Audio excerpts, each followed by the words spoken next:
¿Cómo están? Al filósofo Karl Popper, a fines de los años 30 en el siglo pasado, se le ocurrió que los enunciados empíricos del tipo todos los cines son blancos podían ser falseados con contundencia lógica. Es decir, que podrían verificarse enunciados empíricos particulares del tipo hay un cisne negro que obligarían a aceptar de manera universal y necesaria que el enunciado todos los cines son blancos es falso.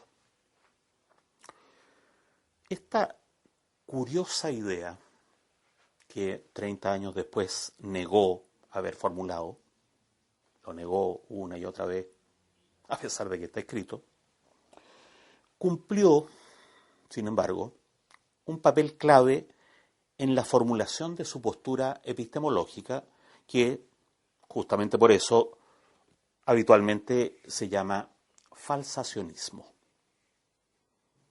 En realidad, esa idea original es precisamente el núcleo de lo que se puede llamar lógica falsacionista.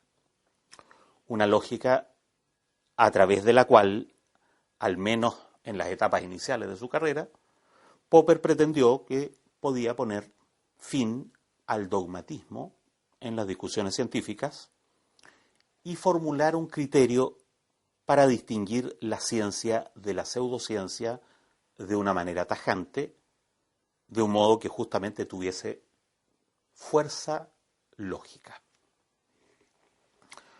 La idea inicial parece bastante simple. Por un lado, ninguna cantidad de cisnes blancos puede demostrar de manera universal y necesaria que todos los cisnes son blancos.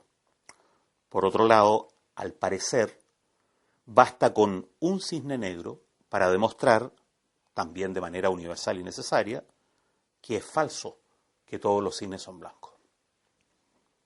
En términos lógicos, esta realidad esta necesidad parece seguirse del tipo de argumentos que se conocen como modus tollens, que es una de las formas del argumento condicional. Como hemos visto en sesiones anteriores, el argumento condicional más simple tiene la siguiente forma. Si P, entonces Q, P, entonces Q. Esta forma, dada la primera premisa, ¿no?, permite que, afirmando el antecedente, P se pueda afirmar de manera universal y necesaria el consecuente, Q. El nombre de este argumento, ponendo ponens, significa justamente afirmando, P afirma Q. Ponendo ponens, afirmando afirma. Los lógicos se refieren a este argumento como modus ponens, lo que ya estamos familiarizados, habitualmente lo llamamos el ponens. Es bueno reiterar la fuerza de este argumento, que en realidad se debe a que es una tautología. Dadas las dos primeras premisas, Q ha sido demostrado o también tiene fuerza lógica. Digámoslo todavía de otra manera, se trata de una conclusión que tiene que ser aceptada de manera universal y necesaria, o también una conclusión que tiene contundencia lógica. Todo esto es importante para entender el proyecto, al menos inicial, de Popper. Todas estas fórmulas son importantes también cuando uno mira la forma inversa del mismo argumento. Si P, entonces Q, no Q, entonces no P. Aquí la negación del consecuente Q permite concluir, también de manera universal y necesaria, la negación del antecedente P. En este caso la fórmula tradicional es negando Q, niega P, Y eso es lo que significa en latín el nombre de este argumento, tolendo tollens, ¿no? Negando niega. Y claro, los que estamos familiarizados con esto lo llamamos el modus tollens o también el tollens. Es bonito saber que a veces en el lenguaje popular se habla de la tole-tole. Como ustedes saben, es un hecho histórico en el rodeo de los Andes, que es lo que se le cuenta habitualmente a la comadre Lola. Le llegó un puñete al famosísimo Guatón Loyola. Fue un incidente en que quedó la tole-tole, así se dice, quedó la tole-tole. Bueno, sepan que la tole-tole proviene de tolendo. Digamos que en latín, todos tolendo con todos, todos negando a todos o todos contrapuestos a todos. Tolendo tollens es el origen de la tole-tole. Bueno, si consideramos, según el tollens, el razonamiento de Popper, la forma lógica sería aparentemente la siguiente. Afirmación. Todos los cisnes son blancos. Pero he encontrado un cisne negro. Entonces, no es cierto que todos los cisnes son blancos. De acuerdo con la pretensión original de Popper, esta conclusión, no es cierto que todos los cisnes son blancos, en la medida en que deriva de un argumento tollens, debería ser aceptada de manera universal y necesaria, es decir, estaría demostrada por la existencia de un cisne negro. O también tendría contundencia lógica.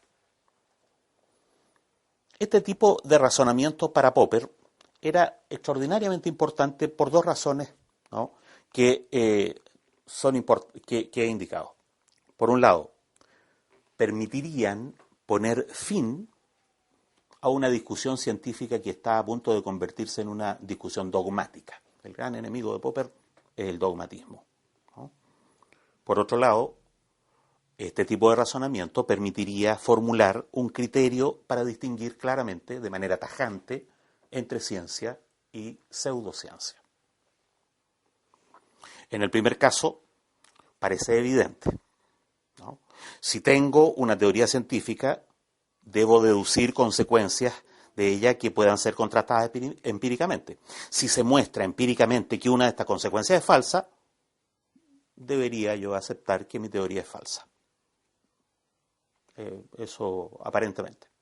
Si insisto en mi teoría, porfiadamente trato de explicar por qué el experimento parece contradecir la teoría, pero en realidad no lo hace, entonces estaré incurriendo en la actitud que Popper llama dogmática. Y los que me contradigan tienen derecho, entonces, a no seguir discutiendo conmigo.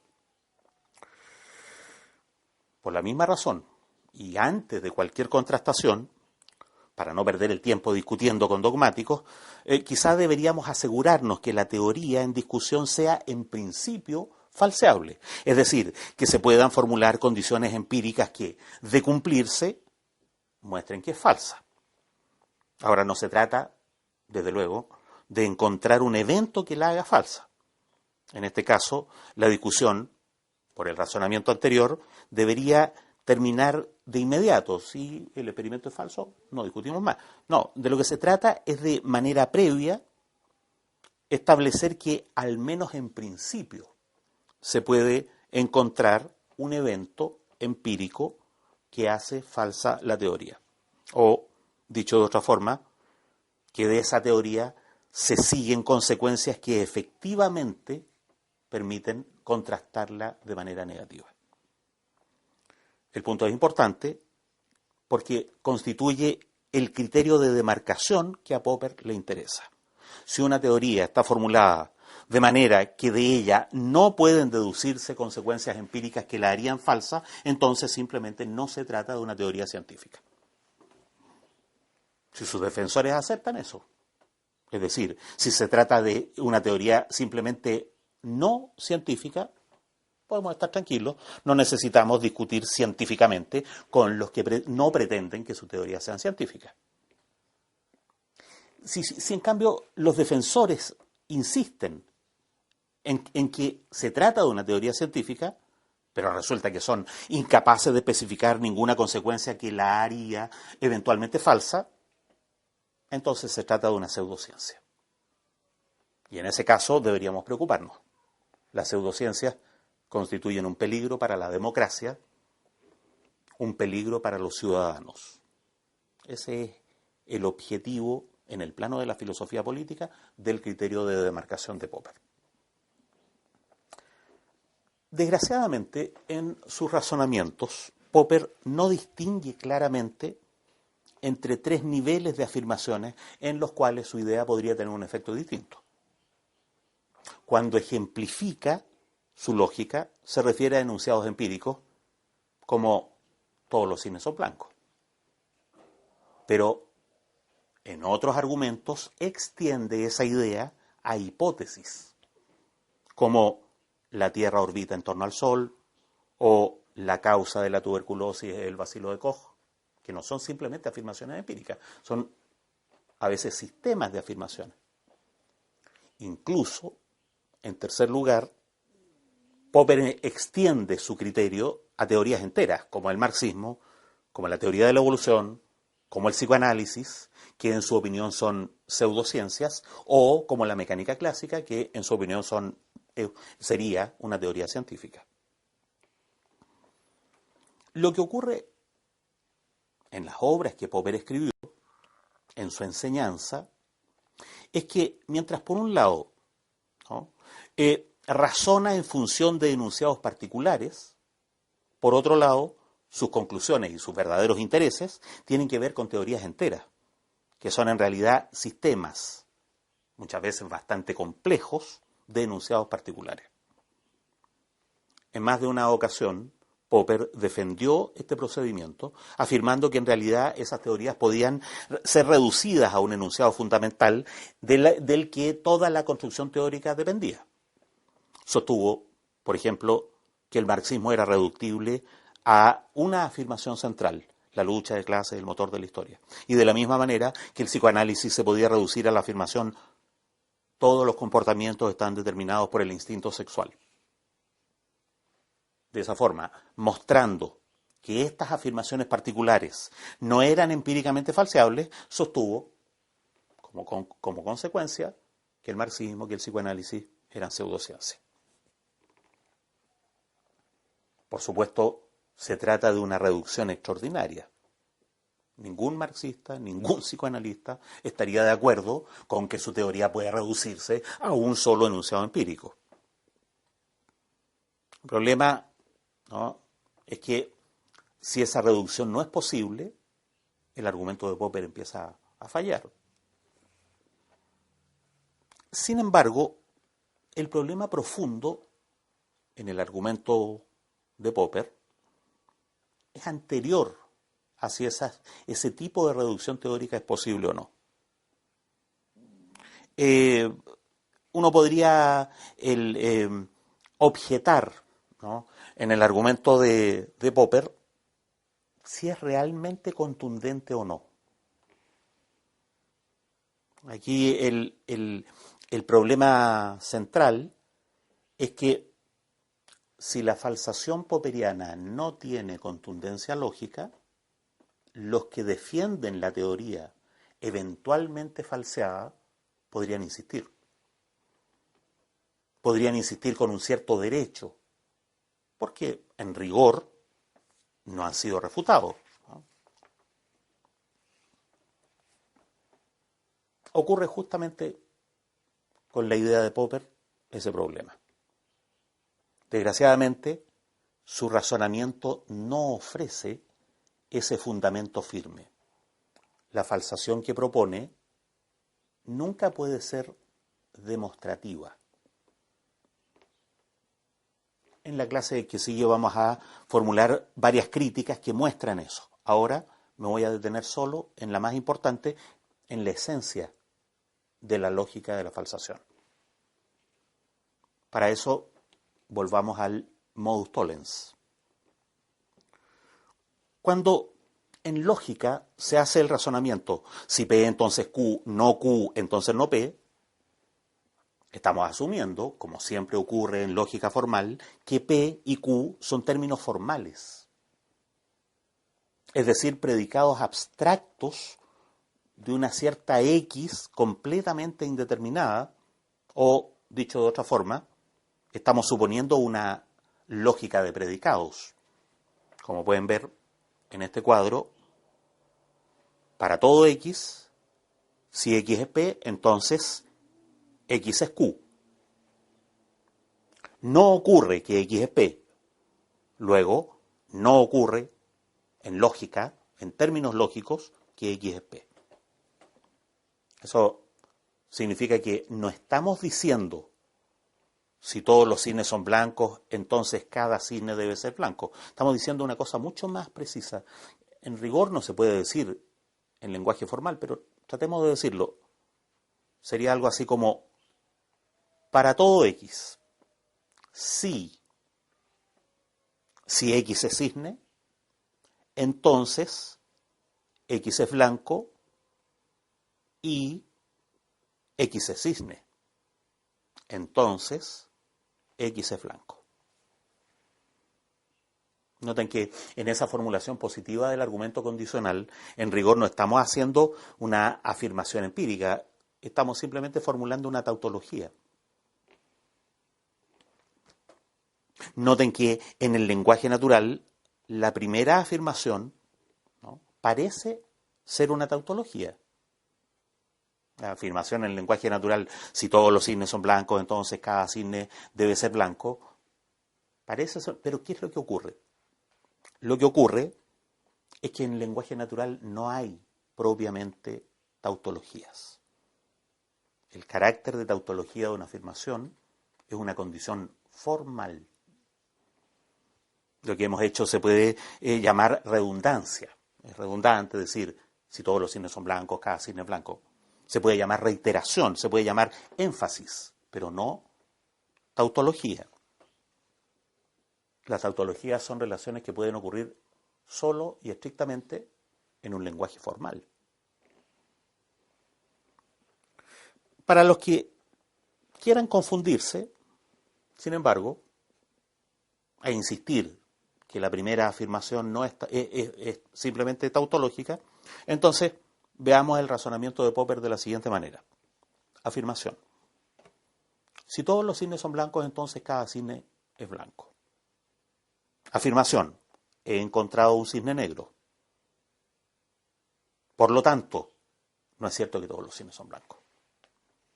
Aún aceptando que la primera afirmación es meramente formal, tautológica, lo que ocurre es que claramente la segunda afirmación, he encontrado un cisne negro, es claramente una afirmación empírica. No es tautológico que haya encontrado un cisne negro. Para establecer que un cisne es negro tengo que ir a mirarlo. Y eso es precisamente lo que se hace cuando se afirma algo empíricamente. Ir a mirarlo, ir a tocarlo. Algo que uno sabe a través de la experiencia, no de manera tautológica. Ahora bien, Popper ha usado el modus tollens combinando una afirmación tautológica o eventualmente tautológica con una afirmación claramente empírica. La consecuencia de eso es que la conclusión, entonces no es cierto que todos los cisnes son blancos, no puede ser una conclusión universal, necesaria. Cuando se mezclan premisas formales con premisas empíricas, la conclusión es meramente probable. La necesidad de la conclusión se daría si las dos premisas fuesen formales, pero no. Una es formal, la otra es empírica. Voy a decirlo de otra manera. La conclusión del razonamiento de Popper no es demostrativa. Aunque parezca curioso, constatar que existe un cisne negro no demuestra lógicamente que es falso que todos los cisnes son blancos. Si han seguido los videos anteriores de este curso, ¿no?, verán que en realidad esta conclusión no debería ser tan extraña. Ya hemos mostrado que las críticas contra la certeza de la inducción implican que las afirmaciones particulares empíricas no pueden ser demostradas con necesidad lógica, son meramente probables. Aunque para el sentido común parezca curioso, el que haya un cisne negro como afirmación empírica, he encontrado un cisne negro, siempre es meramente probable. Si la premisa es probable, entonces la conclusión también es probable. Es probable que no sea cierto que todos los cisnes son blancos, es decir, carece de necesidad lógica. Vamos a insistir en las críticas contra el argumento de Popper en el próximo video. Ahora retengamos ese hecho esencial. Seguramente ya lo sospechan. Si la falsación no tiene contundencia lógica, entonces los dogmáticos pueden seguir porfiando con su teoría a pesar de que los experimentos muestren que algunas de sus consecuencias no se cumplen. Pueden seguir porfiando y no hay un freno epistemológico demostrativo que se los impida. Siempre, si el experimento falla, pueden tratar de explicar el experimento. En una armazón de muchas afirmaciones, como es una teoría, puede ocurrir que una afirmación resulte contradicha por la experiencia, pero otras afirmaciones permitan explicar por qué el experimento aparentemente falló, a pesar de que la teoría es verdadera.